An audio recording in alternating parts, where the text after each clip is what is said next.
So a while back, I don't know, a decade ago, I used to play a video game called The Sims. You may have heard of it. They've had like 200 expansion packs and sequels. The Sims, it was a life simulation video game. That's what it was called. Essentially, you had a character called a Sim, and you had to build a house for them, and then you had to take care of them, help them live their lives. It was fun. It was also super, super mundane. I mean, there was no actual way to win. You just kind of did your best to keep your character happy and alive. For example, you had to keep adding on to their house to give them new rooms to look at, or they might get bored. You had to make sure that they went to the bathroom often enough and that they cleaned their dishes. You had to get them a job and help them make friends. It was really mundane. But the most important thing that you had to do was you had to buy them stuff. Bigger TVs and new couches and decorations and so on. You had to keep them happy with things. For a character in the game, life boiled down basically to avoiding pain, pursuing pleasure, and getting new stuff. That was life for a Sim. Now, I enjoyed the game, but now looking back, I realize it's a little bit disturbing. Because for many years, as I played it, that was life for me. Avoiding pain, pursuing pleasure, getting more stuff. As ridiculous as the game was, it looked an awful lot like the way that I lived back then. I obsessed over the latest gadgets. I always wanted the next best thing. I lived for the weekend. I did everything I could to feel comfortable and secure. I was caught in the rat race of consumerism. Avoiding pain, pursuing pleasure, and getting more stuff. That was my life. But that is not living. That's not living. My purpose for existing began and ended with me. My reality was reduced to little more than a juggling act to make sure that I stayed happy. I was no more alive than a video game character. I was a Sim. Avoiding pain, pursuing pleasure, getting more stuff. Avoiding pain, pursuing pleasure, getting more stuff. On and on and on. Desperately searching for something to give me life, only to watch it all slip right through my fingers. Can any of you relate to that? Just a few moments ago, we went through a list of things that we might all look to for life. Our family, our money, Instagram likes. And none of those things are inherently wrong or bad, but when we make them the source of our life, I'll tell you what, they will always come up short. None of them can give you life, real life. There's only one source of life, only one, and it's Jesus. And the only way to receive that life is to believe in him. And there, I've just gone and given you the ending of the sermon, so honestly, you could be done if you want, but I'm going to keep going because I want to dig into what this actually looks like. Right now, the series we're in is called Beyond Belief, and we've explored what it actually means to believe in Jesus. And to do this, we've been kind of diving a little bit more deeply than usual into the book of John, the Gospel of John, which talks a lot about belief. And the main theme that's been running through the series is that believing in Jesus is not just agreeing to a list of doctrines, right? It's not just being a part of a specific religion. It's not a label. No, belief is something so much more comprehensive. In fact, as we've learned, the Greek words that John used when he wrote the book for believing in Jesus are actually probably better translated believing into Jesus. It's a wholehearted plunge into a new way of living. It's not just a mental checkbox, it's a leap of faith. Well, today we are going to look at a story that I think encapsulates this idea perfectly. It's the story of Jesus raising Lazarus from the dead. But before we dive into that story, I want I want to talk about some big picture stuff about the book of John that I think adds some really important context to this story. I think when we look at the grand scheme of what John was trying to do with the whole book, the story of Lazarus becomes so much more significant. Okay, so the book of John, was written for a specific purpose, but it's not what you might think. The book was not written to be a biography of the life of Jesus. It wasn't. Now, it might read a bit like a biography, right? Stories from his life, but John was not trying to capture all the facts of who Jesus was and what his life was. That's not why he did it. I mean, if he did, he could have done it a much better job. He didn't start with the story of Jesus' birth. He doesn't mention it. He leaves out a ton of stories and teachings and miracles that the other three Gospels, Matthew, Mark, and Luke, that they cover. He leaves all that stuff out. And the book itself ends before Jesus even ascends into heaven. Actually, the whole book pretty much ends mid-conversation. The last scene in the book, we see Jesus with his disciples on a beach, and they're just kind of walking along, having a conversation, and then the story just ends. And then John just says this. He says, Jesus did many other things as well. If every one of them were written down, I suppose that even the whole world would not have room for the books that would be written. Now, that's a bit of hyperbole, but you get the idea. The Gospel of John is not a comprehensive biography. It was never meant to be. The point was not to give us knowledge about the life of Jesus, at least not in the way that Matthew, Mark, and Luke were. Okay, so what was the point of the book of John? Well, he says it himself in chapter 20. He says, "These things are written so that you may believe that Jesus is the Christ, the Son of God, and that by believing in him you may have life in his name." This book was written so that you might believe, and through that belief, that you might have life. When we keep this perspective on the book, this big picture perspective, it changes the entire way that we read it. Suddenly, every conversation that Jesus has, every miracle he performs, is actually John building a case. He's building a case and he's asking us a question. I think you could sum up the entire book of John with this: Jesus is the Son of God. Do you believe it?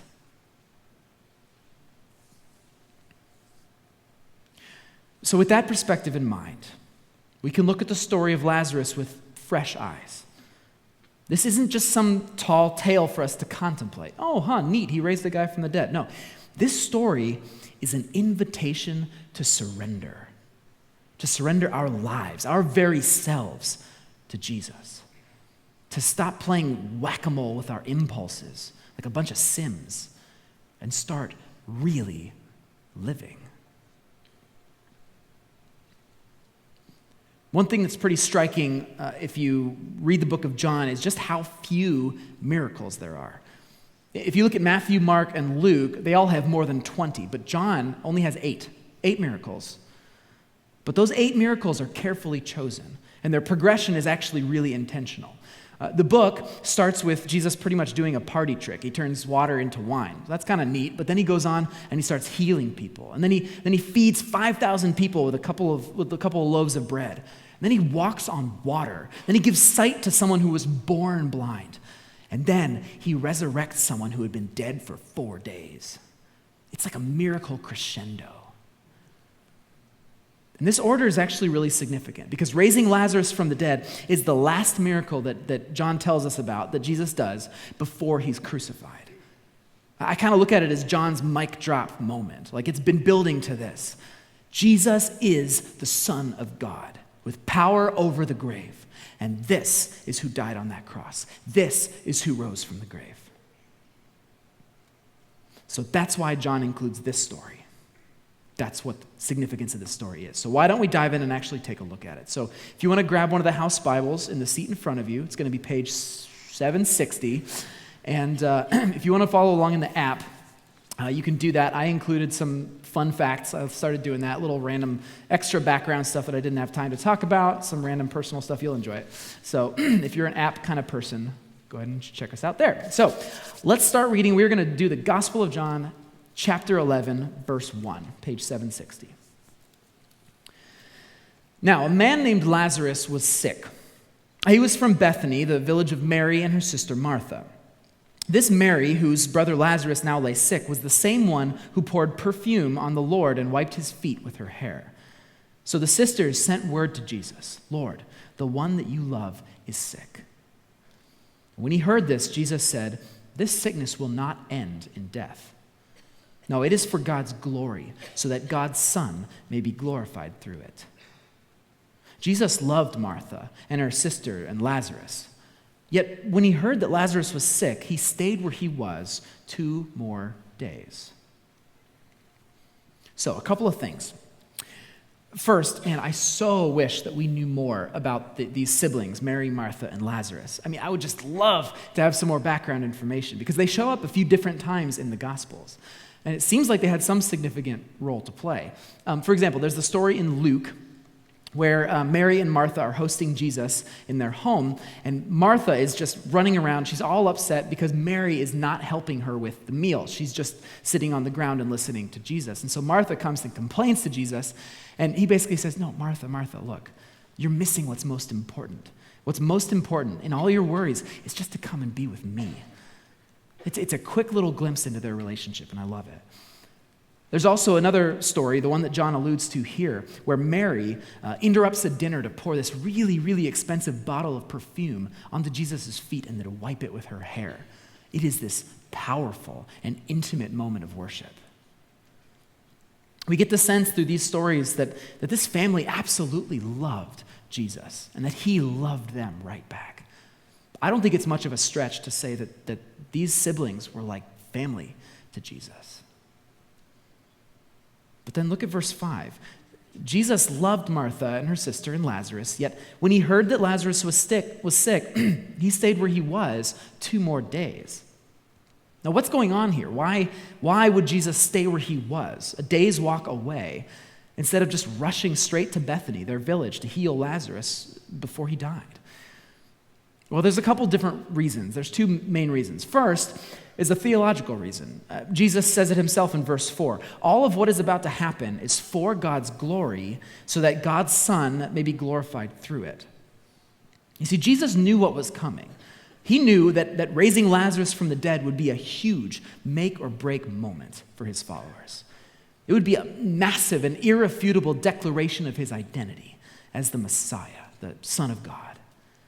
If Lazarus died, Jesus could show his power over death, confirming his identity and setting the stage for his own death and resurrection. That's the first reason he stayed. The second reason is a little bit more practical. You see, in the ancient world, the idea of raising someone from the grave, not entirely unheard of. It was kind of seen as something that was associated with the dark arts. Something that maybe a sorcerer would do at night when the moon was aligned just right and they would pour hot blood into a body with dog saliva. It was really gross. I'm not making that up. That's stuff that actually happens. It's totally weird. Okay, you see, back then, people believed that after death, your spirit would actually stay with your body and kind of hover over your body and re-enter it and things like that for 3 days. And somehow, if a sorcerer were to come along and conjure up the dark arts, he could compel the body to reanimate or whatever. So 3 days, that was pretty normal. But after 4 days, the thinking went, your body would have decomposed enough that the spirit wouldn't recognize the face anymore, would get super confused, and would leave. So then you're good and truly dead. Okay, that was just the way that they saw things. By the way, some of my research for this sermon involved looking up photos of the decomposition process of the body, which was nasty, so you are welcome. My goodness, save you guys the trouble. Don't even. Okay. All that to say, that was how they saw death back then. And so Jesus, who had been accused of sorcery for some of his other miracles, he wanted to be really, really crystal clear here. He wanted to be clear that raising Lazarus was not some magic trick. It wasn't witchcraft. It was a powerful and unmatched miracle that confirmed his identity as the Son of God, the Messiah who has power over the grave. Okay, so let's keep going with the story. After waiting a couple of days, Jesus tells his disciples that Lazarus has died and that they are going to go to Bethany.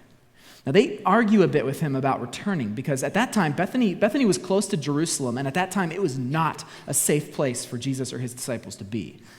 Messiah fervor had kind of gripped the common people, and they were starting to say that Jesus was their king. Now, this was rebellious talk, like insurrection. This was a big deal. And the Jewish religious leaders, they didn't want to have any of it. They wanted to squash the movement before the Romans got wind of it, because they didn't want the Romans to come in and lay down the law. And so these Jewish religious leaders were plotting to kill Jesus and persecute and scatter his followers so that this wouldn't happen. So the disciples, they are right in being afraid of going to Jerusalem. There's a lot of danger waiting for them. In fact, on this trip to Jerusalem, this is when Jesus is crucified. So they were right. But Jesus is determined, and so they finally go. And this is what happens when they arrive. Look at verse 17. On his arrival, Jesus found that Lazarus had already been in the tomb for what? 4 days. Bethany was less than 2 miles from Jerusalem, and many Jews had come to Martha and Mary to comfort them in the loss of their brother. When Martha heard that Jesus was coming, she went out to meet him, but Mary stayed at home. "Lord," Martha said to Jesus, "if you had been here, my brother would not have died, but I know that even now God will give you whatever you ask." And Jesus said to her, "Your brother will rise again."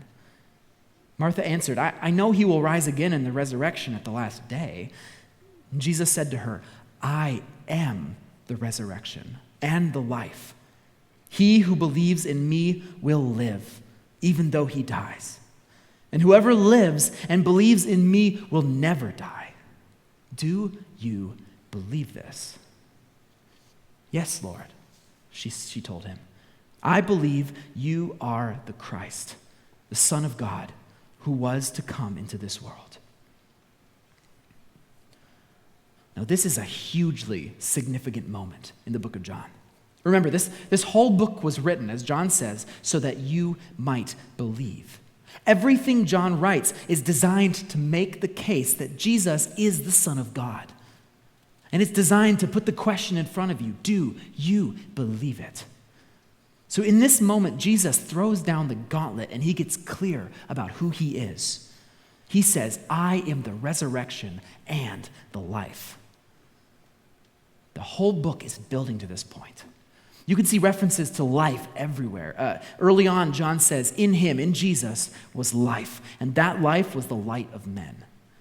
Later on, Jesus says, "I have come that they may have life and have it to the full." And then here, Jesus takes it one step further.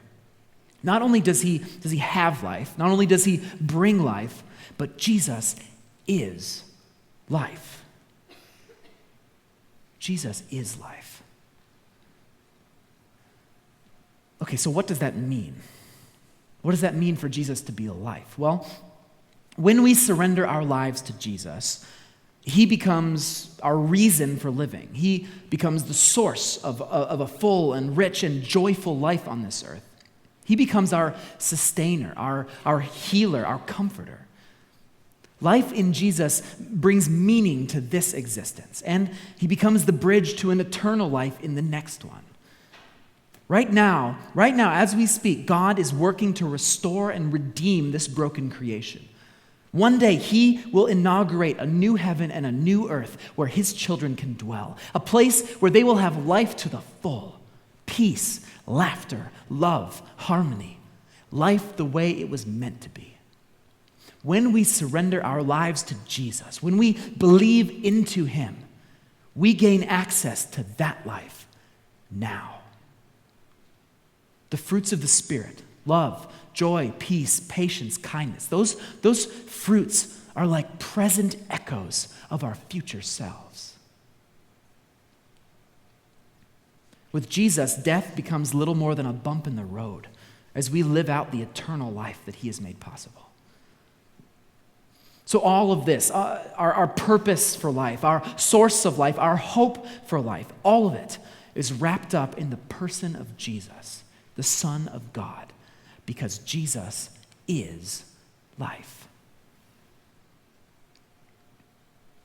In this moment by the tomb of Lazarus, Jesus looks Martha straight in the eyes and he says, "Do you believe this?" Her answer couldn't be more clear. I believe. I believe that you are the Christ, the Son of God who was to come into this world. Martha believes that Jesus is the King, and her life from that point on belongs to Jesus. By her confession of faith, Martha is giving everything to Jesus. She is going to face persecution and hardship by claiming he's the Messiah. She will. She knows this. But she is all in. Jesus is her life. And guys, all of this happens before Jesus raises her brother from the dead. That is what belief looks like. Okay, a few verses later, Jesus arrives at the tomb, and he proves by his actions what Martha already believed. And just a quick bit of background here about some burial customs, just so you know what's going on. Back in the day, it was a little bit different than the way we do it now. When someone died, their loved ones would come around them, they would wrap them, clean the body and wrap them in strips of linen. And then they would put them into a cave of some kind or a tomb, and then lay them in there and then seal the tomb for a year. Now, in that year, the body would decompose and things, and then they would go back after the year and they would collect the bones, clean them off, put them into a stone box, it's called an ossuary, and they would take that and put that into a cemetery wall with all the other family members and ancestors. Okay, so that was just the custom, and that's what's going on here with the whole cave deal. Okay, so let's read this. Verse 32. When Mary reached the place where Jesus was and saw him, she fell at his feet and said, "Lord, if you had been here, my brother would not have died." And when Jesus saw her weeping and the Jews who had come along with her also weeping, he was deeply moved in spirit and troubled. "Where have you laid him?" he asked. "Come and see, Lord," they replied. Jesus wept. Then the Jews said, "See how he loved him." Now, we don't know the exact reason why Jesus was so emotional here. I mean, he was about to raise Lazarus from the dead. So I don't know. Some say it was simply because he was just moved by everybody else's grief, and that's possible. Others believe that he was just devastated in his heart because of the brokenness of this world and the existence of death at all. A few even think he was upset because everyone else had such a lack of faith that he could fix the situation. I don't know, perhaps it was a combination of those things. But whatever the case, remember this: Jesus was a thinking, feeling, flesh and blood man, and he had emotions just like all of us. So he's really emotional. Let's keep going. Verse 38. Jesus, once more deeply moved, came to the tomb. It was a cave with a stone laid across the entrance. "Take away the stone," he said. "But Lord," said Martha, the sister of the dead man, "by this time there's a bad odor, for he's been in there for 4 days." Then Jesus said, "Did I not tell you that if you believed, you would see the glory of God?" So they took away the stone. Then Jesus looked up and said, "Father, I thank you that you have heard me. I knew that you always hear me, but I said this for the benefit of the people standing here, that they may believe that you sent me." When he had said this, Jesus called out in a loud voice, "Lazarus, come out." And the dead man came out, his hands and feet wrapped with strips of linen and a cloth around his face. And Jesus said to them, "Take off the grave clothes and let him go." Don't miss this. Jesus doesn't dance around and make some kind of a show like a witch doctor. He doesn't go into the tomb and pour magic potions on the body. He simply speaks, and death obeys. Lazarus emerges from the tomb alive. Can you even imagine?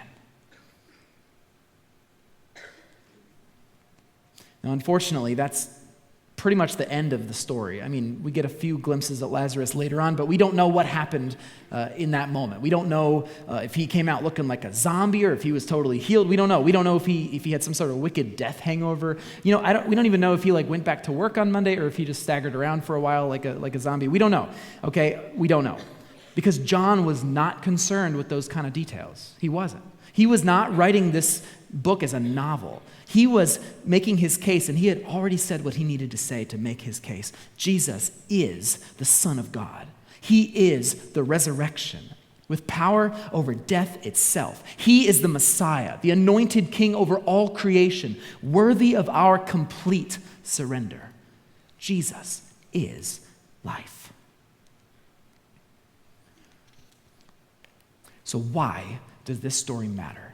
Today, why does this story matter at all? The story matters because so many of us live like we are in The Sims. We're running around trying to keep ourselves happy. We're avoiding pain and pursuing pleasure and getting more stuff. We are looking for life, looking for joy and significance and purpose everywhere we can, but we keep coming up short. This story matters because it gives us a different way to live. Earlier, I mentioned that I used to be trapped in the rat race of consumerism.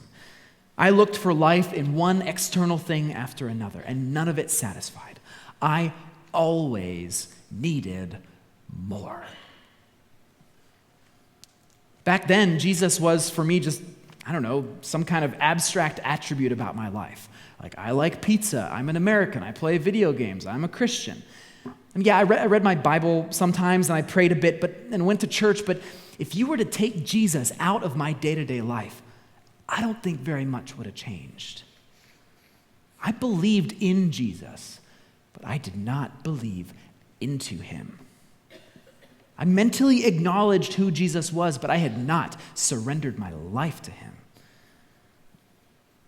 But then, through a series of, I'd say, God-ordained experiences and conversations and holy moments, I began to come face to face with a side of Jesus that I had not seen before. This was a raw and unfiltered Jesus who had power over life and death. This was a Jesus who was at war against injustice and pain. This was a Jesus who spoke and dead men came out of the grave. This was a Jesus who let humanity murder him so that he could rise and save them from their own brokenness. This Jesus was the resurrection and the life. As my understanding grew of who Jesus really was, I had no choice but to surrender. I stopped trying to find my life in the stuff of this world, and I worked hard to make Jesus my life, to make his purposes my own. And can I tell you what happened to me? As I grew deeper in my surrender, a new kind of life started bubbling up from within me. My cynicism, and I was cynical, my cynicism turned into hope. My aimlessness, it turned into purpose. And my fear turned into boldness. Now, don't get me wrong, this wasn't a one-time thing. I've discovered that surrendering my life to Jesus is very much a journey and not a destination. Sometimes it feels like I'm making 2 steps forward and 1 step back. But you know what? I'm headed in the right direction. Recently, I've started using a little phrase to remind me of what it means to surrender. And I don't know what made me think of this. I just start saying it. So the phrase is, every breath. Every breath. Am I giving every breath to Jesus? It's like a little pop quiz I give myself to remind me that Jesus is my life. And let me tell you, every time I take another step into this journey of surrender, every time I give another breath to Jesus, believing into him, I discover that his well of life goes so much deeper than I ever could have imagined. Every time I align my life to his, I experience greater peace, greater joy, and greater love. It's a taste of the life to come, and now I am hungry for more. Jesus is my life, and I am done being a sim.